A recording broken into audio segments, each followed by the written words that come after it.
Muito bem, então vamos começar a revisãozinha da nossa ótica geométrica, tá? Então a primeira coisa que eu gostaria que você tivesse na mão é a reguinha para poder traçar os raiozinhos.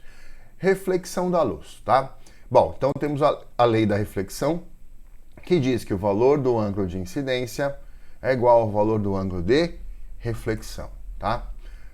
Se você tiver de posse da folhinha aí, lembre-se que quando aparecer vermelhinho aqui é para você preencher a folhinha aí, tá? O valor do ângulo de incidência é igual ao valor do ângulo de reflexão. Então, por exemplo, imagine aqui um espelhinho plano, né? Aí a gente faz um raio de luz incidir. Assim que o raio de luz incidir, tem que desenhar quem? Um eixo imaginário chamado normal. Na física, normal significa perpendicular, tá? Então eu vou desenhar uma reta perpendicular ao plano do espelho, passando pelo ponto em que a luz atinge o espelho, tá? Vai lá e desenha a normal. O ângulo formado entre o raio incidente e a normal é o ângulo de incidência, tá? Então veja que o ângulo de incidência, gente, é esse ângulo aqui, tá? Esse ângulo aqui é o ângulo de incidência, tá?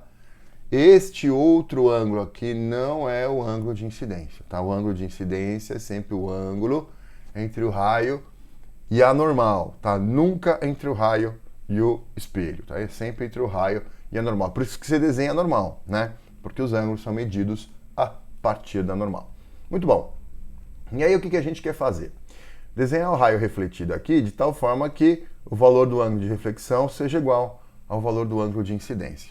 Só que não basta desenhar, tá? Você tem que desenhar com precisão, porque muitos exercícios, o que o vestibular pede é construção do raio, tá? Construção da imagem, tá? Então a gente vai desenhar com precisão. Como é que a gente faz para desenhar o raio refletido com o ângulo de reflexão com o mesmo valor do ângulo de incidência? A gente fazia assim, ó, marcava um pontinho aqui, bem no comecinho do raio, tá? Marca um pontinho aqui. Tu vai deixar sua régua paralela ao espelho, tá? Então, sobre esta reta aqui, ó, paralela ao espelho, você vai medir a distância desse ponto até normal e vai marcar a mesma distância da normal até o outro lado, tá? Então, essa distância aqui é a mesma que essa. E ao obter este pontinho aqui, né, aí você vai traçar o raio refletido e aí isso me garante que este ângulo de reflexão, este ângulo aqui de reflexão tenha o mesmo valor do ângulo de incidência, tá? Então, I e R tem o mesmo valor. Tudo bem? I igual a R vale para espelho curvo? Sim, é para qualquer superfície refletora, tá? I igual a R é uma lei da reflexão, vale para qualquer superfície refletora. Então, por exemplo, se ele me der um raio aqui, ó, como é que eu faço para desenhar normal? Bom, duas possibilidades, tá? A primeira possibilidade seria desenhar a reta tangente, tá? Então eu poderia desenhar a reta aqui, ó, né, que tangencia o espelho, né, bem neste pontinho aqui, tá? Então eu teria aqui a reta tangente, e a reta tangente eu posso pensar como se fosse o espelho plano. Aí eu desenho a normal perpendicular à reta tangente, tá? Mas tem uma maneira mais fácil. Porque quando a superfície é curva e ele dá o centro de curvatura, né, a gente vai lembrar disso. A normal tem essa propriedade, a normal passa pelo centro de curvatura, tá? A normal sempre passa pelo centro. Eu vou desenhar a normal passando pelo centro de curvatura e pelo ponto em que a luz incidiu no espelho. Pronto, tá aqui a normal. E aí o ângulo entre o raio incidente e a normal é o ângulo de incidência, tá? Lembre-se então que este aqui é o ângulo de incidência. Este cara aqui é o ângulo de incidência. Muito bem. Como é que eu faço para achar o ângulo de reflexão, né? Aquela história toda, né? A gente marcou um pontinho, marcamos um pontinho aqui, marca um pontinho aqui no raio incidente, tá? Meço a distância desse ponto até a normal, meço a distância desse ponto até a normal, né? Numa linha reta aqui, ó, perpendicular à normal, meço a distância desse ponto até a normal, né? Marca a mesma distância do outro lado, né? E aí eu consigo traçar o raio refletido, tá? Então eu vou ter essa medida aqui, ó, igual essa aqui, tá? Aí eu consigo marcar o pontinho ali e traçar o raio refletido. Isso me garante que este ângulo aqui de reflexão, este ângulo de reflexão aqui, ele tem exatamente o mesmo valor do ângulo de incidência. Tudo bem, gente? Beleza até aí? Depois que a gente viu a reflexão da luz, a gente foi, as leis da reflexão, né? Na verdade, essa aqui é a segunda lei. A primeira lei fala que o raio incidente, o raio refletido e a normal estão todos no mesmo plano. Depois que a gente viu as duas leis da reflexão, a gente foi para o caso particular, né? Em que a superfície refletora era plana, também chamado de espelhinho plano, tá? Então temos aqui o espelhinho plano. Pergunto, como é que eu faço para achar a imagem de um único ponto no espelho plano? Então, a primeira pergunta, anterior a essa, na verdade, é a seguinte: existe imagem desse ponto nesse espelho? Sim, vai existir imagem de tudo que estiver na frente do plano do espelho. O ponto não precisa estar necessariamente na frente do espelho, tá? Eles têm que estar à frente do plano do espelho. Professor, mas o que é o plano do espelho? Tá vendo o espelhinho aqui, ó? Como é que você faz para achar o plano do espelho? É como se você fosse alongar o espelho, como se você fosse esticar o espelho, tá? Então, se você fosse esticar o espelho para mais e para menos infinito, né? Você vai encontrar o plano do espelho. Então, essa linha tracejada aqui é o plano do espelho. Esse pontinho ó, tá na frente do plano do espelho? Sim. Existe a imagem dele? Sim. Onde está essa imagem? Agora eu vou traçar uma perpendicular ao plano do espelho. O plano do espelho é esse.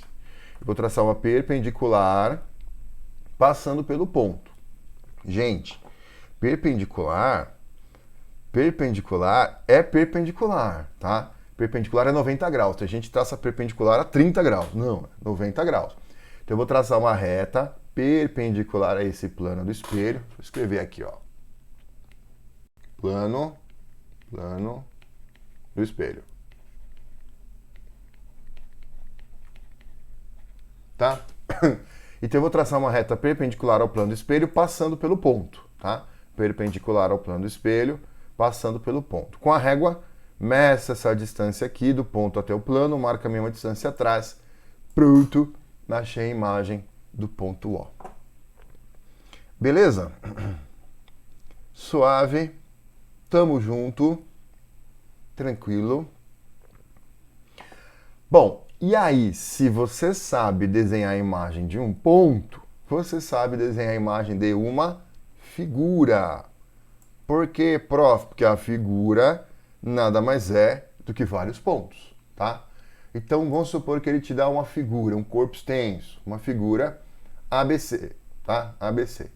E eu quero achar a imagem dessa figura nesse espelho plano aqui, vertical. Então, como é que eu faço para achar a imagem de uma figura? Basta achar a imagem dos pontos, tá? Ponto por ponto, tá? Então, a gente fez aqui, achamos a imagem de um ponto. Aqui é a mesma coisa, só que é para 3 pontos, tá? Então, o que a gente fez aqui, a gente vai fazer nesse desenho 3 vezes, tá? Então, vamos lá. Existe a imagem do ponto A nesse espelho? Sim. Afinal, vai existir a imagem de tudo que estiver na frente do plano do espelho, tá? Então, o espelho está aqui na vertical. O plano do espelho é essa vertical aqui, tá? Como se eu pudesse alongar o espelho. Esse é o plano do espelho, tá certo? Aqui nós temos o plano do espelho. Beleza? O pontinho A está na frente do plano do espelho? Sim. Existe imagem do ponto A? Sim. Onde está essa imagem? Traça uma perpendicular ao plano do espelho, passando pelo ponto A. Com a régua, por isso que eu preciso da régua, né? Com a régua, meço a distância do ponto A ao plano do espelho, marco a mesma distância do outro lado, achei a imagem de A, a linha. Achei a imagem de A, a linha. Tranquilo até aí?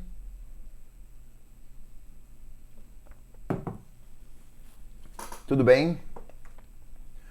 Pontinho B, como é que eu faço para achar a imagem do ponto B? Traço uma perpendicular ao plano do espelho, passando pelo ponto B. Com a régua, meço essa distância, marco a mesma distância do outro lado, achei a imagem de B, B'. Imagem de B, B', tá? E o ponto C? Existe a imagem do ponto C? Sim, existe a imagem de tudo que estiver na frente do plano do espelho. Tudo que está desse plano para cá tem imagem, tá? Então, a imagem do ponto C. Repare que o ponto C não está bem na frente do espelho, mas está à frente do plano do espelho. É o suficiente para ter a imagem dele. E aí eu traço uma perpendicular ao plano do espelho, passando pelo ponto C, né? Meço essa distância aqui, marco a mesma distância do outro lado, achei a imagem de C'. Selinho na boca, intimidade louca. Vocês gostam de latino? Deixa pra lá. Ó, então eu tenho a imagem do ponto A, a imagem do ponto B, a imagem do ponto C. Basta unir para achar a imagem da figura, tá? Então, desenhar a imagem de figura nada mais é do que desenhar a imagem de vários pontos. Aí, se você perceber, repare que o objeto, este triângulo ABC, ele tem exatamente o mesmo tamanho, né, da imagem do triângulo ABC, tá? Objeto imagem, quando o espelho for plano, isto é, para o espelho plano, objeto imagem tem exatamente o mesmo tamanho, tá? Segunda coisa que dá para perceber nesse desenho. O que é direito no objeto, né, o ponto B está do lado direito aqui do objeto, né, a imagem foi para o lado esquerdo. Está do lado esquerdo. Então, o que está do lado esquerdo no objeto, na imagem foi para o lado direito. Então, a imagem ela é reversa, tá? Ela troca de lado. É o tal do enantiomorfismo. Beleza? Tudo bem, gente? Fácil até então? Estão acompanhando? Tranquilo? Bom, aí a gente desenhou a imagem, tá? Só que até agora a gente não falou nada de observador. Vamos colocar a presença do nosso querido observador agora, tá? Então agora vamos ver o observador. Vamos colocar o observador na história, né? E vamos ver o que ele vai enxergar, tá? A região que é visível por reflexão, a gente chama de campo visual. Então eu tenho aqui o observador, tem o Cebolinha, né? E só o olhinho esquerdo dele está aberto, tá? Então quando o Cebolinha está aqui com o olhinho esquerdo olhando para o espelho, ele vai ver uma região, né, que é chamada campo visual. E é essa região que eu quero determinar. Tudo bem? Então como é que eu faço para determinar este campo visual? Primeiro passo, nós vamos achar a imagem do observador. Em específico, a gente vai achar a imagem do olho do observador, tá? Então é esse ponto aqui que eu quero achar a imagem, tá? O olhinho dele. A gente já desenhou a imagem de ponto aqui, de mais 3 pontos aqui, tá? Então vamos desenhar a imagem de ponto de novo. Como é que eu faço? Primeiro eu determino o plano do espelho, como se eu pudesse alongar o espelho, tá? Aí, ó, eu vou pegar, traço uma perpendicular ao plano do espelho, passando pelo ponto que é o olho dele, certo? Com a régua eu meço essa distância aqui, e eu vou marcar mesmo a distância lá do outro lado. Beleza? Muito bem, então o olho dele está aqui, a imagem do olho dele está aqui atrás.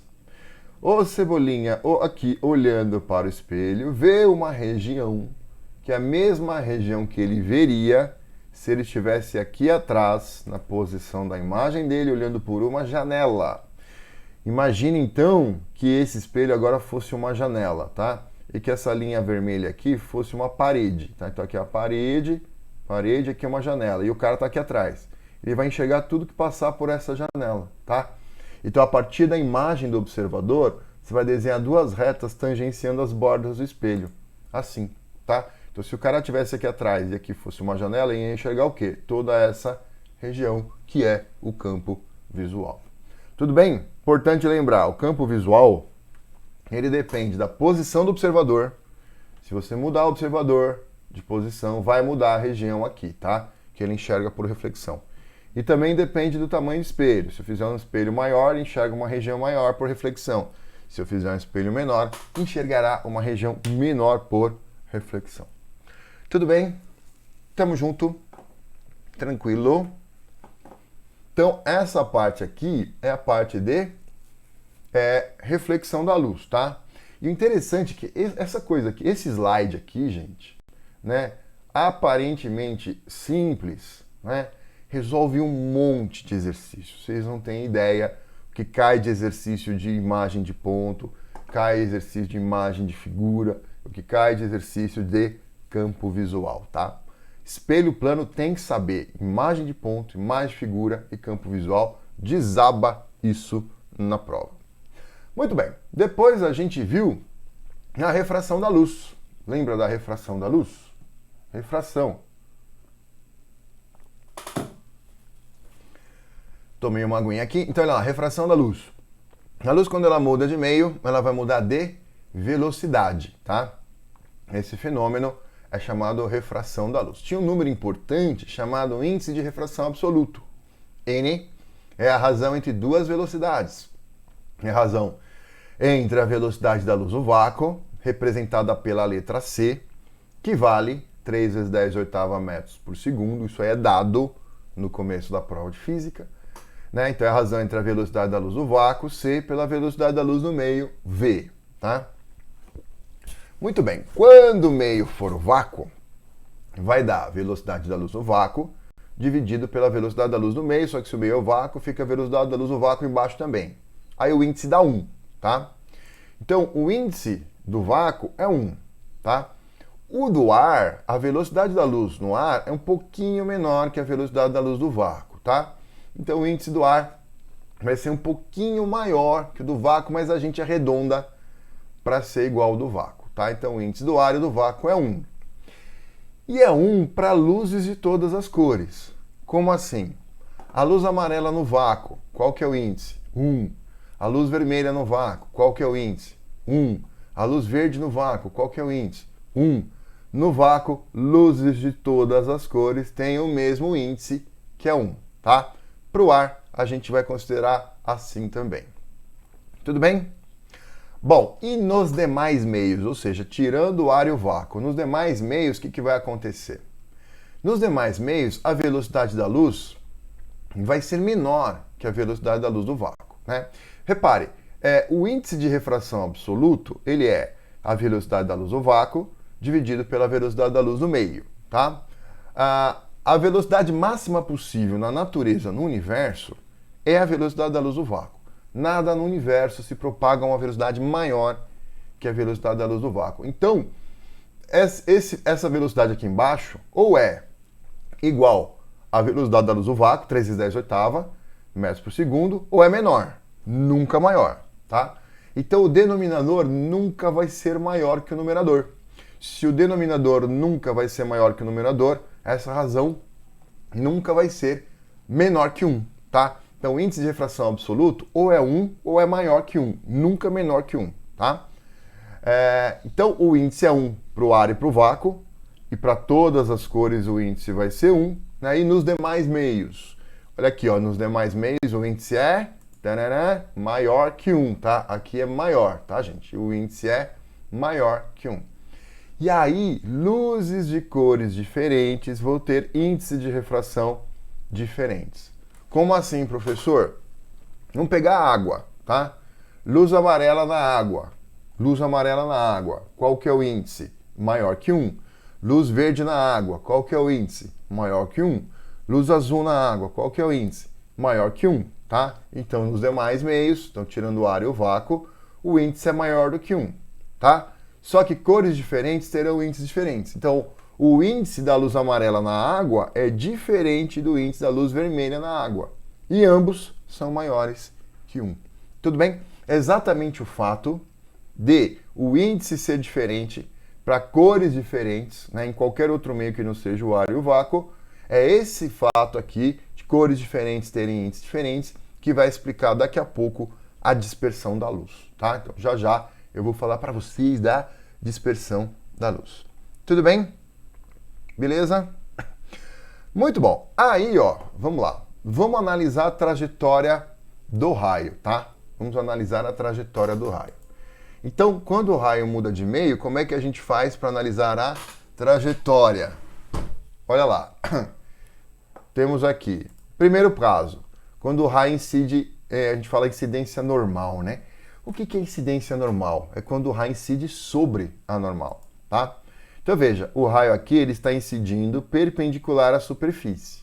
Eu vou lá e desenho a normal perpendicular à superfície. Então este perpendicular aqui, gente, esse símbolo de perpendicular, é a normal com a superfície, tá? Aí eu pergunto para vocês, quanto vale o ângulo de incidência? O ângulo de incidência é o ângulo entre o raio e a normal, tá? O raio é perpendicular à superfície. A normal é perpendicular à superfície. Então, qual que é o ângulo entre o raio e a normal? É 0. Tá um sobre o outro, tá? Vou fazer aqui para vocês verem, ó. Ajuda aí, ó. Então, imagina que a superfície está aqui e a normal está aqui, tá? Então, o raio incidiu aqui é a normal. Qual é o ângulo de incidência? É esse aqui. Tudo bem? Ah, e se o raio incidir assim, ó? Se o raio incidir assim, o ângulo de incidência é menor, né? Ah, e se o raio incidir assim, ó? Se o raio incidir assim, o ângulo de incidência é menor ainda, tá? Ah, e se o raio incidir sobre a normal, o ângulo de incidência é zero. Tudo bem? Ângulo de incidência, ângulo de reflexão, ângulo de refração, ângulo limite é sempre o ângulo entre o raio e a normal. Como nesse caso o raio está sob a normal, o ângulo entre o raio e a normal é zero, tá? Então, raio sobre a normal, o ângulo de incidência é zero. E se o ângulo de incidência é zero, necessariamente o ângulo de refração vai ser zero também, tá? Então, quando o raio incide sobre a normal, ele passa reto. Ele refrata, muda de meio, refratou, porém não desviou, tá? Em incidência normal, não sofre desvio, passa reto. Parte do raio, veja, parte do raio é refratado aqui para baixo, parte do raio é absorvido na superfície e parte do raio é refletido de volta, tá? Vamos desenhar aqui o raio refletido aqui, ó, voltando, tá? Então, olha só, se incidiu com zero, refratou com zero, e quando for refletir, eu uso a lei da reflexão, que a gente acabou de ver no slide anterior, e R tem o mesmo ângulo, né? O ângulo de incidência e de reflexão, o mesmo valor. Então, se incidiu com zero, refletiu de volta com zero, tá? Então, eu faço o raiozinho voltando aqui, que é a parcela da luz que refletiu. Tudo bem? Então, quando o raio incide sobre o normal, o que acontece?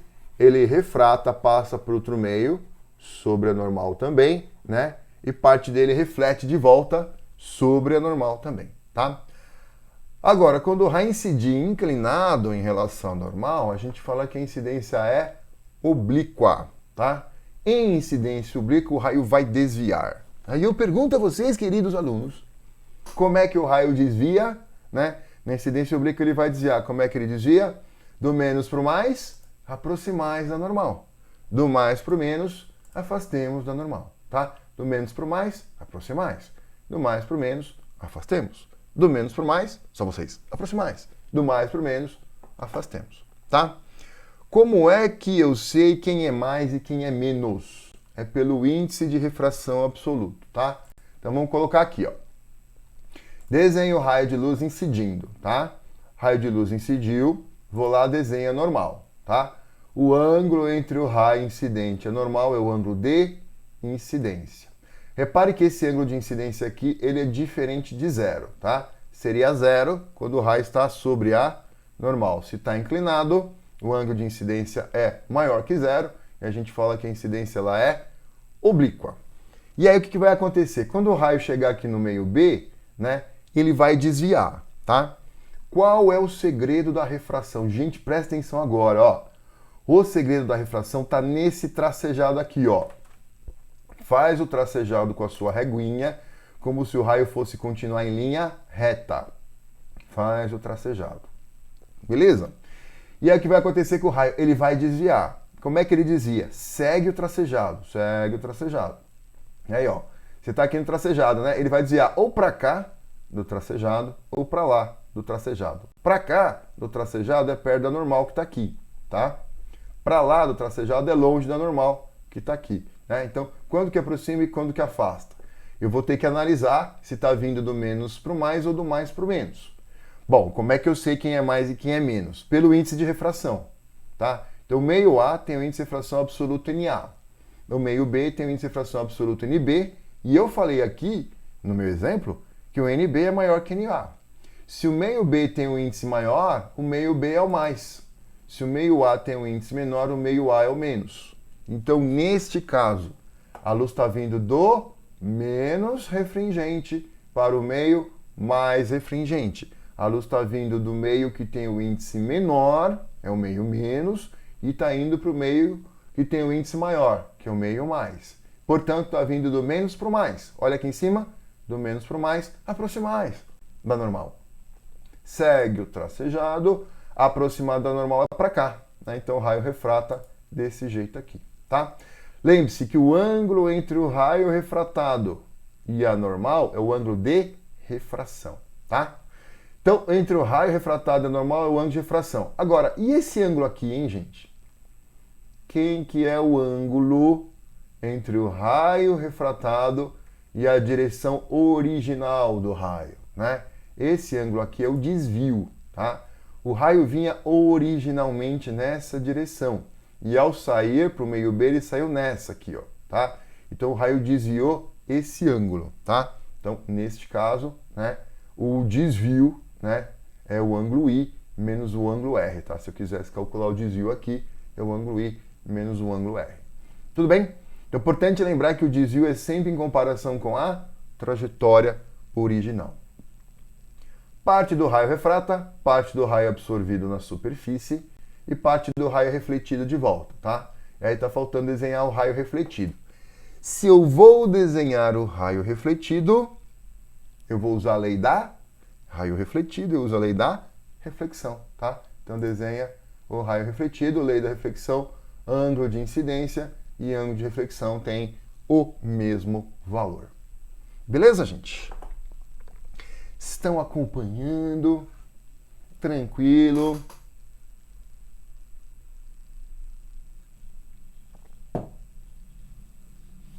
Muito bom. Como é que a gente faz para calcular esse ângulo de refração aqui, tá? Então, para fazer o cálculo do ângulo de refração, a gente usa a lei de Snell. Lembra da lei de Snell? Né?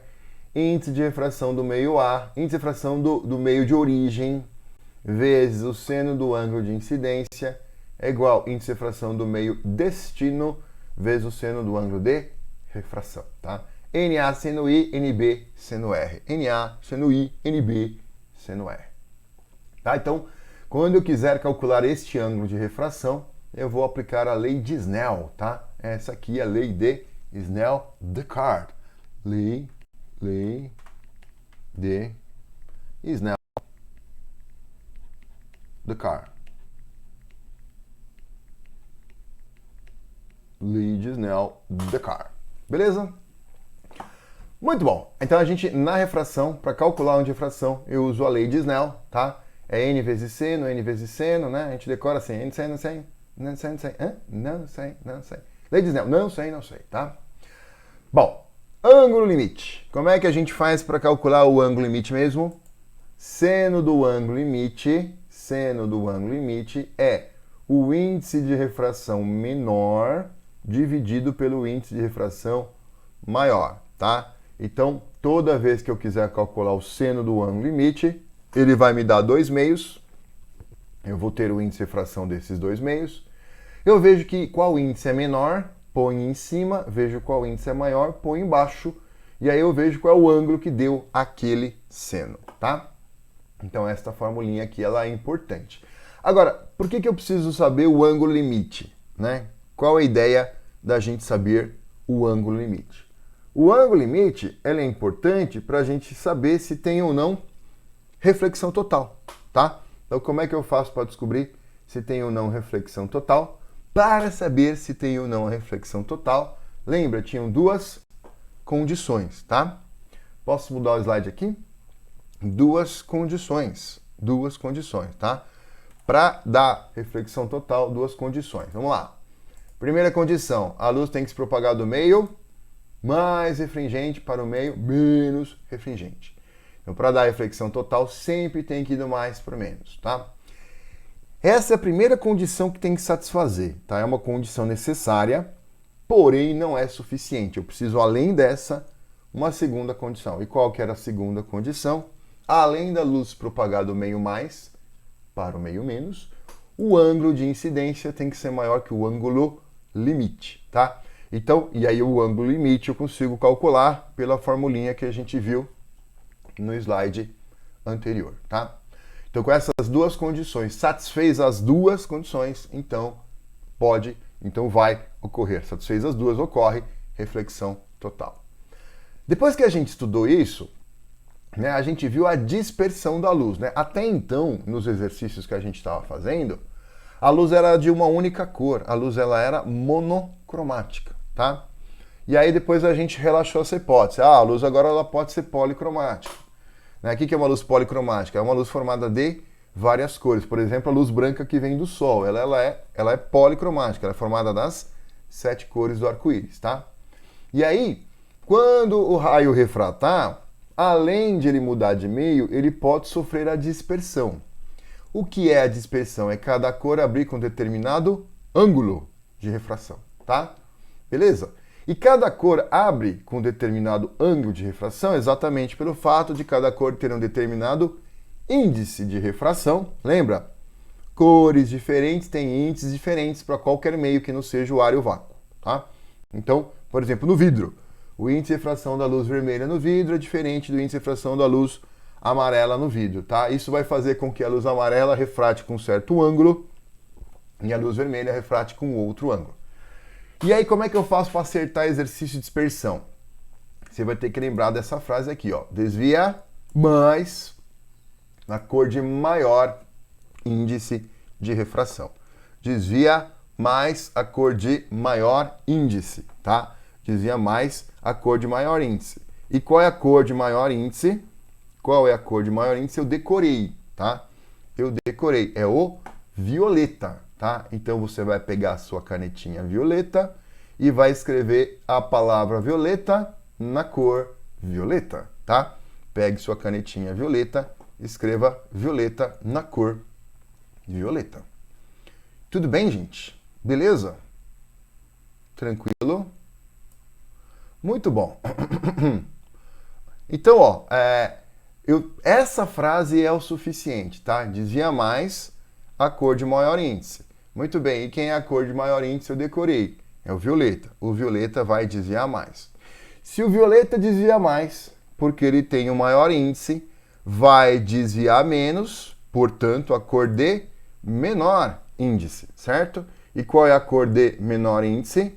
Quem é que está no outro lado do arco-íris, na outra ponta do arco-íris? Numa ponta está o violeta, na outra ponta está o vermelho, certo? Então, se o violeta desvia mais porque ele tem o maior índice, o vermelho vai desviar menos porque ele tem o menor índice. Tá claro? Desvia mais a cor de maior índice, que é o violeta, e, portanto, vai desviar menos a cor de menor índice, que é o vermelho. Tudo bem, gente? Vocês já viram a capa do CD do Pink Floyd? É isso aqui, né? Olha só, isso aqui é a dispersão da luz, tá? Então a luz branca vem, né? Aqui o vidro do prisma, né? Para cada cor, o vidro, né, vai ter o índice diferente, tá? Então a luz amarela para o vidro tem um certo índice, a luz vermelha no vidro tem um certo índice, tá? E aí o que vai acontecer? Cada cor vai abrir com um determinado ângulo, tá? Então essa aqui é a capa do CD do Pink Floyd. É isso que a gente quer saber, tá? A dispersão da luz. A luz branca, ao atravessar o prisma, né, ela dispersa um pouco na primeira face e na segunda face dispersa mais ainda, tá? Beleza? Tá? Isso aqui é a dispersão da luz, né? A capa do CD do nosso querido Pink Floyd, tá? Então vamos fazer isso aqui agora, tá? Vamos lá. Eu tenho a luz branca aqui, a luz policromática, tá? Vamos lá. E aí, uma coisa importante. Só tem dispersão da luz se a incidência for oblíqua. Vocês estão percebendo que a incidência aqui é oblíqua? Né? Esse aqui é o ângulo de incidência, certo ou não? Esse ângulo é diferente de zero. Pô, professor, e se o raio incidisse sobre a normal? Ah, o ângulo de incidência seria zero. E o de refração também seria zero, tá? Lembra disso, quando o raio está sobre a normal, passa reto, não desvia. E se a luz for policromática? Não tem problema, cada uma das cores não vai desviar, tá? Então o que é a luz branca? É a composição, é formada das 7 cores. Eu posso pensar a luz vermelha em cima da luz laranja, em cima da luz amarela, as 7 cores juntas aqui. Se eu fizer o raio incidir sobre a normal, as 7 cores estão juntas. Cada uma das 7 vai passar reto, não vai desviar, tá? Então, lembra, raio sobre a normal não desvia. Se a luz for policromática, cada uma das cores não vai desviar, tá? Então, incidência normal não tem dispersão. Só vai dispersar se a incidência for oblíqua, tá? Então, quando eu tiver incidência oblíqua, vai ocorrer a dispersão. Então, vamos lá. O que você vai fazer aqui? Primeiro a gente vai analisar a refração, depois a gente pensa na dispersão. Refração. Faz o tracejado. Lembra, o tracejado é sempre chave, tá? Faz o tracejado como se a luz fosse continuar em linha reta. Aí eu faço o tracejado. E aí o que vai acontecer? Como a incidência é oblíqua, o raio vai desviar. Nesse caso, eu estou falando que a luz está vindo do meio menos para o meio mais. Do menos para o mais, aproximais. Aproximais da normal é para cá, tá? Então o raio vai refratar nessa região aqui, tá? E se a luz fosse monocromática, fosse de uma cor só, eu já desenhava o raio aqui. Mas como a luz é branca, ela é policromática, além de desenhar o raio refratando, eu tenho que analisar a ordem das cores, tá? Então, para não me atrapalhar, eu faço uma coisa de cada vez. Então, primeiro eu penso na refração. Do menos para o mais, aproximais. Aproximais da normal é para cá. Então, o que eu faço? Para eu não esquecer que todos os raios vão refratar nessa região, eu vou lá e achuro essa região, tá? Achure essa região para não esquecer que é para cá que vai refratar. Professor, por que é para cá que vai refratar? Porque está vindo do menos para o mais. Do menos para o mais, aproximais. Aproximais da normal é nessa região. Agora que eu sei em que região vai refratar, né, eu vou pensar na ordem das cores, tá? E aí, desvia mais quem? A cor de maior índice. Aí eu decorei, é o violeta. Então o violeta vai desviar mais. Desvia mais a partir de onde? A partir da direção original. Lembra que o desvio é sempre contado a partir da direção original do raio, tá? Então o violeta vai desviar mais dessa direção aqui e vai desviar para cá, tá? Aqui, ó, olha o desvio do violeta como é violento. Olha que bacana como o desvio do violeta é violento. Tudo bem? O violeta desvia violentamente. E na outra ponta está quem? O vermelho. Se o violeta desvia mais porque ele tem o maior índice, então o vermelho desvia menos porque ele tem o menor índice. Então o vermelho vai desviar menos. Desviar da onde? Da trajetória original. Desvia, nesse caso, para cá. Tá? Então o vermelho desvia menos. Olha só como o ângulo do desvio do vermelho é pequenininho, né? É um ângulo pequeno, é um ângulo tímido, é um ângulo vergonhoso, tá? Olha que legal essa frase. Violeta, deixa eu mudar a cor, vamos mudar a cor. Let's change the color, tá? Escrevi aqui em cima. Violeta. Vamos treinar nosso cérebro. Violeta com cor violeta, tá? Violeta desvia violentamente.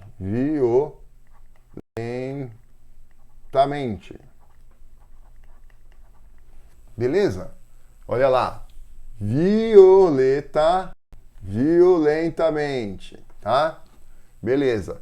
E o vermelho? O vermelho desvia vergonhosamente.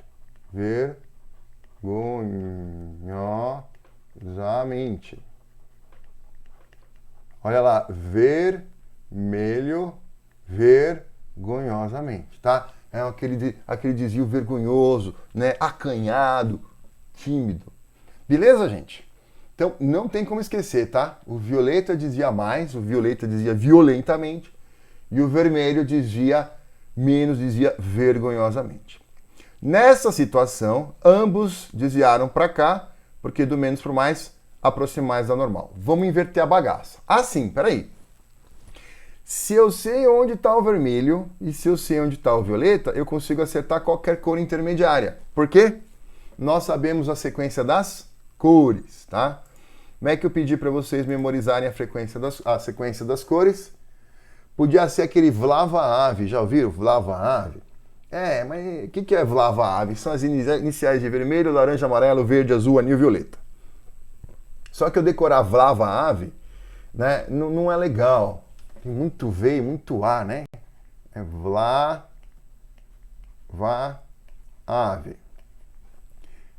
Vermelho, laranja, amarelo, verde, azul, anil, violeta.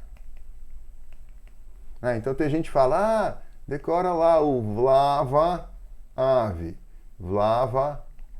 né? Decora lá o Vlava-Ave. Mas aí o cara fala, professor, eu até decorei o Vlava-Ave, né? Mas chegou na hora da prova, me confundi. Eu não sabia se o primeiro V era V de vermelho, violeta ou de verde.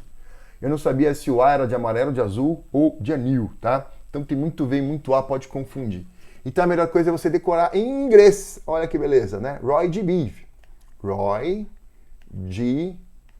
Biv, tá? Então a gente decora em inglês. Que são as iniciais de red, orange, orange, yellow, green, green, blue, indigo, indigo and violet. Violet, tá? Então, a ordem das cores, né, é aqui, ó, Roy G. Biv, tá? Roy G. Biv. E é legal decorar em inglês porque não repete a letra, tá? Então, veja, se eu sei onde está o vermelho, que é o R, de vermelho, red, eu sei onde está o violeta, que é o V, né? Então, eu sei a sequência, Roy G. Biv, eu consigo acertar qualquer cor intermediária, tá? Então, veja, o R está aqui, né? E o V está ali. Então, Roy G. Biv está de trás para frente, tá? Roy G. Biv. Roy G. Biv. Tudo bem? Bom, vamos inverter. A gente fez a luz propagar do menos para o mais, tá? Agora vamos fazer elas propagar do mais para o menos. Então, de novo, a incidência ela é oblíqua. Olha lá, incidência oblíqua. Esse aqui é o ângulo de incidência. Se a incidência for normal, não desvia, nenhuma cor desvia, então não tem dispersão, tá? Só tem dispersão em incidência oblíqua. Quando tiver luz policromática, né? Eu quero que primeiro você analise a refração e depois você pense na dispersão. Então vamos lá, refração. Eu faço o tracejado como se a luz fosse continuar em linha reta. O que vai acontecer? Como está inclinado em relação ao normal, o raio vai desviar. Muito bem. Aí segue o tracejado. Desvia como? Aproximando ou afastando da normal. Nesse meu segundo exemplo, a luz está se propagando do mais para o menos. Foi para o menos? Afastemos. Afastemos da normal. É para lá, tá? Então os raios vão refratar nessa região. Para eu não esquecer que os raios vão refratar nessa região, eu vou lá e achuro essa região, tá? Então agora eu sei que os raios refratam nessa região. Já não preciso mais me preocupar para que lado vai. Agora eu vou pensar na ordem das cores, tá? E para eu saber a ordem das cores, eu tenho que lembrar essa frase. Desvia mais a cor de maior índice. E qual é a cor de maior índice? Eu decorei, o violeta. Então o violeta desvia mais. E o desvio é em comparação com a trajetória original, né? Então o violeta vai desviar bastante em relação à trajetória original. Mas desvia para onde? Para cá agora, tá? Então, olha só, o desvio do violeta como é grande. E o vermelho desvia vergonhosamente, tá? Desvia menos, tá? Desvia da trajetória original, nesse caso agora para cá. Tudo bem? Se eu sei onde está o violeta, eu sei onde está o vermelho é o R de red e o V de violet, né? Então o Roy G. Biv está de baixo para cima, tá? E eu consigo acertar qualquer exercício de qualquer cor que porventura ele venha nos falar. Tranquilo? Então guarda isso na cabeça, hein? Violeta desvia violentamente. O vermelho desvia vergonhosamente, tá? Suave? Muito bom. Então aí a gente terminou a parte de refração, tá? Com isso a gente terminou a parte de refração. E aí depois nós vamos para onde? Para a parte de lentes esféricas, não é isso? A gente estudou a refração, depois fomos para lentes esféricas, tá? Tá bom, vamos lá. Lentes esféricas. Lentes esféricas. Muito bom. Aí, como é que a gente sabe? Então a primeira coisa que você tem que fazer em lentes esféricas é analisar o formato da lente, tá? Então, a lente esférica ela pode ter borda fina ou ela pode ter borda grossa. Então, se você reparar, essa bordinha aqui da lente, ó, você está vendo a lente de ladinho, né? Isso aqui é a seção transversal. A bordinha dela é mais fininha que o meinho, né? Certo? E aqui? Aqui a bordinha é mais grossinha que o meio, tá? Então essas três aqui de cima são lentes de bordas finas, tá? Dá pra ver pelo desenho que a bordinha é mais fininha que o meio, que a bordinha é mais fininha que o meio, são lentes de bordas finas. As três de baixo são lentes de bordas grossas, né? Aqui a bordinha é mais grossa que o meinho, a bordinha é mais grossa que o meinho. Eu preciso que você saiba dizer quando que a lente tem borda fina e quando que a lente tem borda grossa de dois jeitos. Primeiro jeito, pelo desenho. Se ele der o desenho, tá fácil perceber se tem borda fina ou borda grossa? Sim, né? Dá para perceber que a bordinha aqui é mais fina que o meinho, que aqui a bordinha é mais grossinha que o meinho, tá? Então, se ele deu o desenho, tranquilo. Agora, e se ele não der o desenho? Ele vai dar o nome da lente. Ah, então eu tenho que decorar o nome da lente? Não. É assim, ó. Terminou em convexa, terminou em convexa, terminou em convexa, faz parte da família das convexas, tem borda fina, tá? Terminou em côncava, terminou em côncava, terminou em côncava, família das côncavas, borda grossa, tá? Então, uma lente, não sei o que, blá blá, é convexa. Não importa o que ele falou, se é biconvexa, plano convexa ou côncavo convexa. Terminou em convexa, tem borda fina. Ah, uma lente é côncava. Né? Não importa o que ele falou, se é bicôncava, plano côncavo ou convexo côncavo. O fato é, terminou com côncava, tem borda grossa. Então, pelo desenho, eu sei se tem borda fina ou borda grossa. Se ele não der o desenho, ele vai dar o nome da lente. Terminou em convexa, tem borda fina. Terminou em côncava, tem borda grossa. Beleza? Muito bom. Aí, gente, aí é o seguinte. Como que a gente sabe o comportamento óptico da lente, tá? Então, você está vendo a lente de ladinho aqui, né? E aí, a lente ela pode ter ou comportamento óptico convergente, ou ela pode ter o comportamento óptico divergente, tá? Como é que eu sei quando é convergente e quando é divergente? Vai depender do formato dela, se ela tem borda fina ou borda grossa, e do índice de refração do material que a lente é feita e do meio em que ela está. E aí nós tínhamos uma regrinha para determinar isso, tá? Então a regrinha é a seguinte. Lente de borda fina, quando o índice da lente, o índice do material que a lente é feita, for maior que o índice de refração do meio em que a lente está, ela vai ter comportamento óptico convergente, tá? Borda fina, quando o índice da lente é menor que do meio, comportamento óptico divergente, tá? E aí, borda grossa, índice da lente maior que do meio divergente, borda grossa, índice da lente menor que do meio convergente. Então, por exemplo, você que está usando os óculos aí, você está colocando lentes, você tem lentes, né, numa armação apoiada no seu rosto. Eu não sei o material da lente que você está usando, tá? Dos óculos que você está usando.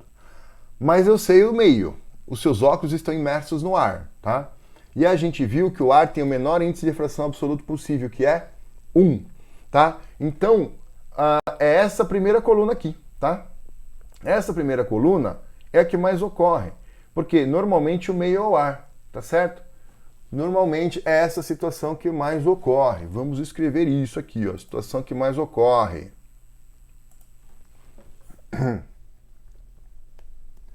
Ar como meio. Tá? Então, situação que mais ocorre é o meio sendo ar, tá? E o índice do ar é 1. Ah, e o índice da lente? Não sei, mas é maior que 1, tá? Então, o índice da lente vai ser maior que o índice do meio quando o meio for o ar, porque o ar tem o menor índice possível, tá? Então, normalmente, lente de borda fina é convergente. Normalmente, lente de borda grossa é divergente, porque normalmente as lentes estão imersas no ar. Os óculos de todo mundo que anda na rua aí, tá? Ele está imerso no ar. Beleza? Então, normalmente, borda fina é convergente, borda grossa é divergente. Bom, uma vez que a gente sabe determinar o comportamento óptico, né? Ou seja, essa regrinha eu tenho que ter ela na minha cabeça, né? Uma vez que a lente é convergente, como é que são os raios, como é que são as imagens? Uma vez que a lente é divergente, como é que são os raios, como é que são as imagens? Então vamos ver os raios e as imagens primeiro na convergente, tá? Então, presta atenção nesse slide, né? Esse slide está completo aí para você, é só prestar atenção, não tem que preencher nada. Presta atenção. Eu tenho 5 posições para colocar o objeto na frente da lente convergente, tá? Eu posso colocar o objeto aqui, antes do A, eu posso colocar o objeto aqui sobre o A, posso colocar o objeto aqui entre o A e o F, posso colocar o objeto aqui sobre o F e posso colocar o objeto aqui entre o F e o O. Para cada uma das 5 posições teremos uma respectiva imagem, tá? Vamos lá, partindo da pontinha do objeto, eu vou desenhar um raio aqui, ó, entra paralelo, sai pelo foco. eu vou desenhar todas as imagens com este raio aqui, tá? Então o primeiro raio é esse, entra paralelo, sai pelo foco. O segundo raio que eu vou usar é, partindo da ponta do objeto, eu vou fazer o raio de luz incidir no centro óptico. Quando o raio passa pelo centro óptico, ele não desvia, ou seja, é uma linha reta, tá? A luz atravessa a lente em linha reta quando ela passar pelo centro óptico, tá? Então você vai pegar a tua régua, mirar aqui na pontinha do objeto, passando pelo centro óptico, uma linha reta e ver onde vai cruzar ali na frente. Ah, cruzou aqui. Então a imagem está aqui. Essa imagem ela é invertida em relação ao objeto. Lembra que a gente viu? Toda vez que é invertida é real, quando é real é invertida, tá?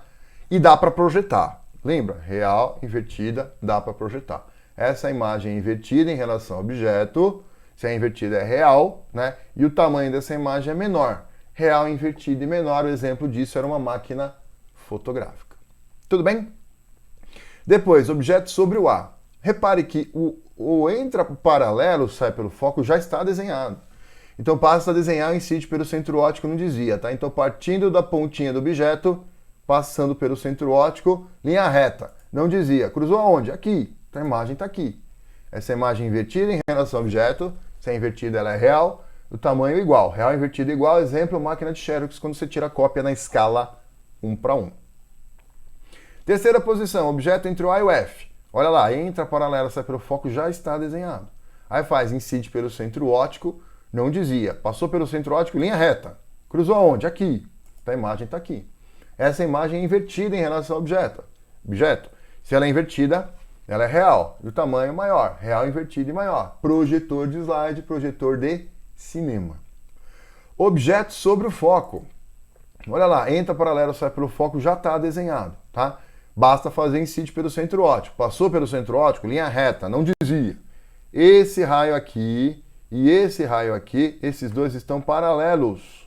A imagem é dita imprópria, se forma lá no infinito, tá? O exemplo de aplicação disso, o holofote. O holofote, aqueles holofotes que vocês usam em farol, né? Lá no farol da Barra, em Salvador, no farol tem um holofote. O que é holofote? É uma lâmpada colocada no foco da lente, tá? Convergente. E aí os raios saem, né, atravessam a lente e saem paralelos, tá? E por fim, no objeto entre o foco e o centro óptico. Olha lá, entra paralelo, sai pelo foco, já está desenhado. Agora, partindo da pontinha do objeto, passa pelo centro óptico, linha reta. Esse raio aqui para cá e este raio aqui para cá não vão cruzar. Não cruzou para um lado, não tem problema, prolonga para o outro. Só não cruza se sair paralelo, que foi o quarto caso, tá? Nesse caso, cruzou para cá. Então essa imagem ela é direita em relação ao objeto.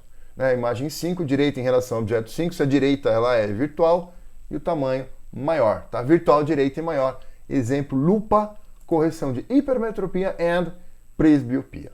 Guarde principalmente a lupa. Tá? O que é uma lupa? É uma lente convergente com o objeto nessa posição 5. Tá? Então é uma lente convergente quando o objeto está entre o foco e o centro óptico. A imagem virtual direita e maior. Tudo bem, gente? Beleza? Então, se você reparar aqui, ó, nós fizemos todas as imagens no mesmo esquema, tá? O que eu gostaria que você fizesse isso de novo, tá? Depois com calma, pega um papel, faz todas as imagens no mesmo esquema de novo, igualzinho eu fiz aqui. Aí você fez uma vez esse negócio, tá? Aí você já tá beleza, todas as imagens estão aí da lente convergente, tá? O que vai cair na prova, pode cair na prova, uma delas. Tudo bem até aqui? Tá? Ó, então lembrando, tá, gente? Só para recordar aqui, ó, né? Imagem real, ela tem orientação invertida e ela é projetável.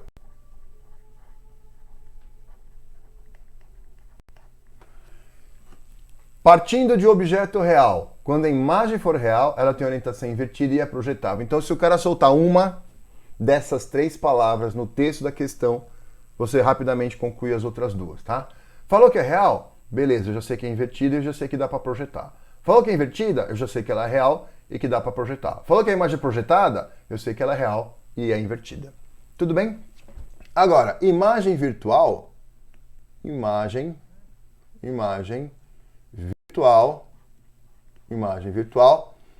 vai ter orientação direita. E não dá para projetar, tá? Então, a imagem virtual é direita, imagem direita é virtual. Se o cara falou que a imagem virtual, eu já sei a orientação direita. Se ele falar que a orientação é direita, eu já sei a natureza virtual. Beleza? Tranquilo? E isso aqui, né, essa regrinha que eu coloquei aqui, ela é aplicável tanto para lente convergente quanto para lente divergente, tá? Na verdade, é aplicável para qualquer imagem na ótica. Tudo bem? Para lente, para espelho esférico, para espelho plano, isso aqui é válido, tá? Bom, então, como é que é a imagem na lente convergente? Não sei, depende da posição do objeto. Temos 5 diferentes posições, 5 diferentes tipos de imagem. Então, para a lente convergente, eu não sei como é a imagem, depende da posição do objeto. Para a lente divergente, não. Para a lente divergente, temos uma única imagem, uma só. Então, essa a gente vai fazer aqui, ó. Então, não importa onde o objeto esteja. Eu coloquei o objeto aqui numa posição genérica, tá? Mas onde quer que o objeto esteja, as características da imagem em relação ao objeto serão sempre as mesmas, tá? Então, vamos lá. Vamos traçar aí, ó. Marca aí na sua folhinha, hein? Entra paralelo. Aí entra paralelo. Aí ele vai sair da lente numa direção que passa pelo foco, tá? Quem passa pelo foco é o prolongamento do raio, tá? Entrou paralelo, saiu na direção do foco do lado de cá. Entra paralelo, sai pelo foco. O segundo raio que a gente está usando incide pelo centro óptico, não desvia. O raio passou pelo centro óptico, passa em linha reta, tá? Olha lá, incide pelo centro óptico, não desviou. Esse raio que está saindo aqui da lente e este raio que está saindo aqui da lente, esses dois que estão saindo não vão cruzar para a direita. Então eu prolongo eles para a esquerda. O prolongamento desse raio já está aqui, ó, tá? E o prolongamento desse raio que saiu, ele cai sobre o raio incidente. Então os prolongamentos se interceptam aqui, tá? Então a imagem está aqui. Essa imagem é direita em relação ao objeto. Se ela é direita, a gente já sabe que é virtual. E eu olho para o tamanho dela é menor. Virtual, direito, menor, tá? Lente divergente só forma essa imagem. Decore. Virtual, direito, menor. Virtual, direito, menor. Qualquer coisa que não seja virtual, direito e menor é formada na convergente. A divergente só forma virtual, direito e menor, tá? Exemplo de utilidade, né, da lente divergente é para corrigir miopia, né, e o olho mágico, aquela lente que é colocada na porta do quarto do hotel, né, para você saber, né, quem é que está batendo a sua porta, né, você vai lá, olha pela lente, você vê a imagem, né, virtual, direito e menor da pessoa que está do lado de lá da porta, tá? Tudo bem? Muito bem. Então, com isso a gente terminou as imagens, tá? Terminamos as imagens nos dois comportamentos ópticos distintos, que é a lente convergente e a lente divergente. Tranquilo? E aí a gente foi para a parte que vocês mais gostavam, né? Que é calcular, né? A parte das continhas, tá? Então, como é que era a parte das contas? Como que era a parte das contas, né? Muito gostoso calcular. Estudo analítico. Como é que eram as equações, tá? Primeira, equação dos pontos conjugados. 1 sobre F é igual a 1 sobre P mais 1 sobre P', tá? Nós vimos como calcular o grau da lente, que é a avergência. A divergência é inverso do foco. Um detalhe importante, para você achar a avergência na unidade correta, você tem que colocar o foco em metros. Coloque o foco em metros para achar a avergência em dioptrias, tá? Então, a unidade da avergência é dioptria, tá? Dioptria é o que é popularmente chamado grau, né? A lente tem tantas dioptrias, tantos graus. Aí nós vimos a equação dos pontos conjugados, que é essa daqui é a equação do aumento. A é I sobre O, então menos P' sobre P, tá? Ou A igual a F sobre F menos P. Essas formulinhas aqui, elas só vão valer se nós usarmos os sinais adequados, tá? Os sinais adequados. Então, olha só, como é que são os sinais aqui, né? Então é assim, presta atenção. O examinador vai passar para você um dado numérico. Todo dado numérico que ele te fornecer vai estar em módulo, ou seja, vai estar sem o sinal. Você que vai ter que atribuir o sinal, tá? Então você vai ter que memorizar essas 4 regrinhas aqui. Por exemplo, sinal do foco. Foco é positivo se a lente for convergente, foco é negativo se a lente for divergente, tá? Então ele fala para você, uma lente divergente de distância focal 20 centímetros.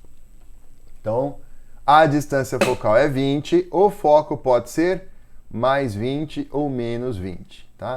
Aí eu vou ver o que ele falou, a lente é convergente ou divergente? Ah, a lente é divergente. Então, o foco tem que ser negativo, porque a lente é divergente. Tudo bem? Então ele dá o número e nós vamos ver que grandeza que ele deu, nesse caso foi o F, e vamos ver qual é o respectivo sinal. O F é positivo se a lente é convergente, negativo se a lente for divergente, ele falou que é divergente, então eu vou lá e boto menos, e na hora de jogar na formulinha, no lugar do F eu ponho menos 20, tá? Eu vou colocar, para fazer as contas, eu vou colocar o número com o sinal que eu atribuí na regrinha, tá?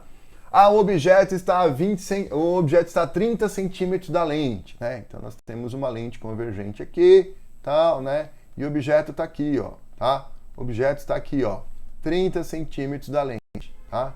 30 centímetros. A localização do objeto na frente da lente, né, é a abscissa do ponto objeto, é o que a gente chama de P, tá? O P vai ser 30, beleza, mas em módulo, só que é mais 30 ou menos 30, né? Aí eu vou ver se o objeto é real, é mais 30, se o objeto for virtual, é menos 30. O objeto está na frente ou está atrás da lente? Está na frente da lente, então o objeto é real, P é positivo, tá? Normalmente o objeto é real, tá? Normalmente o objeto é real. A imagem, beleza, a imagem formou a tantos centímetros da lente, tá? Então o P' é a abscissa da imagem. Eu vou ver se a imagem é real ou virtual, ele vai falar. Se for real, eu ponho o P' positivo, se for virtual, eu ponho o P' negativo, tá? O sinal do O e do I. Então agora vamos olhar na vertical, tá? O O e o I, né? O tamanho do objeto, né? Então assim, o tamanho do objeto aqui, sei lá, é 2 centímetros. Tá? Então o O é 2, mas é mais 2 ou menos 2? Se o objeto está acima, é positivo. Se estiver abaixo, é negativo, tá? Como o desenho aqui, o objeto está acima, então é positivo, mais 2. O O é mais 2, tá? Aí a imagem. A imagem ficou do outro lado lá. O tamanho da imagem, sei lá, 10 centímetros, né? E aí, 10 centímetros. Então o I é 10. E o sinal? Como está abaixo do eixo principal, é negativo. Então eu ponho I igual a menos 10, tá? O sinal mais chatinho de todos é do A. O que é o A? É o aumento, tá? O A é quantas vezes, ele é a razão I sobre O. O A é quantas vezes a imagem é maior que o objeto nesta ordem, tá? Então vamos lá. O A, se o cara falar para você, a imagem é 3 vezes maior que o objeto. Então quando for o A, eu quero que você proceda da seguinte maneira. Primeiro a gente vai pensar no valor, depois no sinal. Então a imagem é 3 vezes maior que o objeto, então o A vale 3. A imagem é 3 vezes menor que o objeto, o A vale 1 sobre 3. A imagem é 4 vezes maior que o objeto, o A vale 4. A imagem é 4 vezes menor que o objeto, o A vale 1 sobre 4, tá? Depois que você olhou o valor do A, aí você pensa no sinal.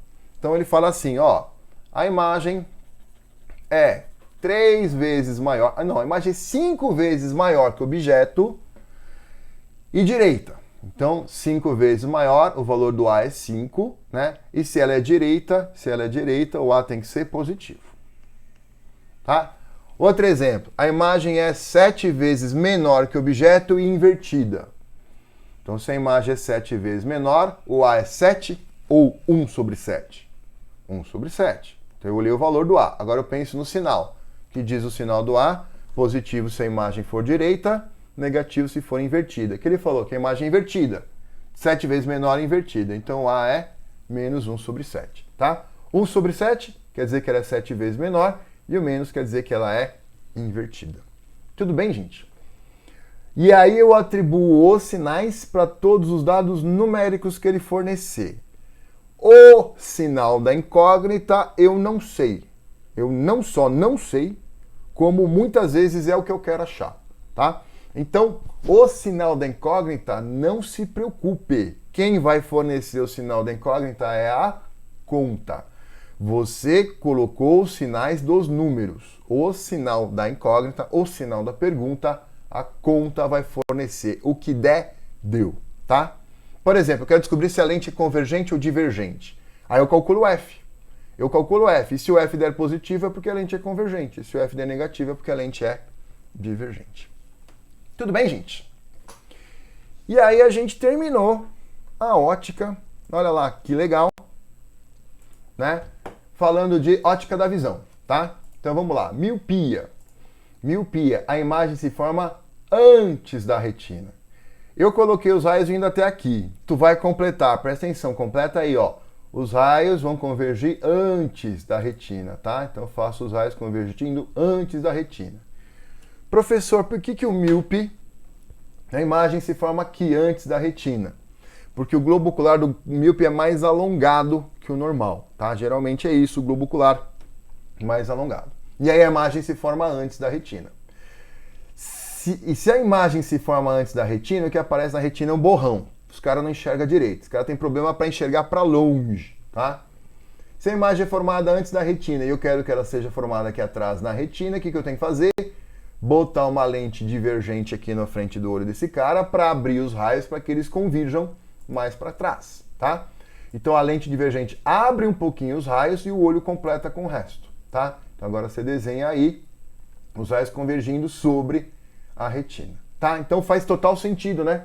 Se a imagem se forma antes da retina, na miopia, eu tenho que colocar uma lente divergente para abrir os raios para que eles se convirjam, né? Para que esses raios convirjam na retina, tá? Então a correção da miopia é lente divergente, né? Por que o míope não vai ao zoológico? Porque ele usa lente divergente. Muito bom. Hipermetropia. Com a imagem formada atrás da retina, tá? Então você faz os raios convergindo aqui, atrás da retina. De novo, o que aparece na retina é um borrão. Esse cara não enxerga direito, tá? Esse cara tem problema para ver para perto, tá? Muito bom. E aí, como é que você vai fazer? Você quer fazer com que os raios convirjam na retina, tá? Então você tem que colocar uma lente convergente para fechar esses raios. Aí a lente fecha um pouquinho, o olho completa com o resto e a imagem se formará na retina, tá? A imagem se forma atrás da retina no hipermétropes porque o globo ocular do cara é um pouquinho mais achatado que o normal, tá? Então o míope, o globo ocular é mais alongado, o hipermétrope, o globo ocular é um pouco mais achatado que o normal. Esse cara tem problema para enxergar para perto, né? Lembra por que o hipermétrope não vai ao jardim botânico? Porque ele tem dificuldade de ver de perto, né? O míope não vai ao zoológico, ele usa lente divergente. O hipermétrope não vai ao jardim botânico, porque ele tem dificuldade de ver de perto, né? Como assim, professor? Não entendi a piada. Jardim botânico, as plantas são verdes. Verde perto, sacou? Verde perto. Tá bom. E a última, o defeito de visão que você tem que lembrar é o astigmatismo, tá? O cara tem um defeito na curvatura da córnea, ele tem um problema, ele não enxerga nitidamente, nem para perto, nem para longe numa dada direção. E aí como é que você corrige isso aí com lente cilíndrica, tá? A gente não estudou lente cilíndrica, a gente só estudou lentes esféricas. A única coisa que você tinha que lembrar de lente cilíndrica é que ela corrige o astigmatismo. Beleza, gente? Então nós terminamos a nossa revisãozinha teórica de ótica geométrica. Valeu?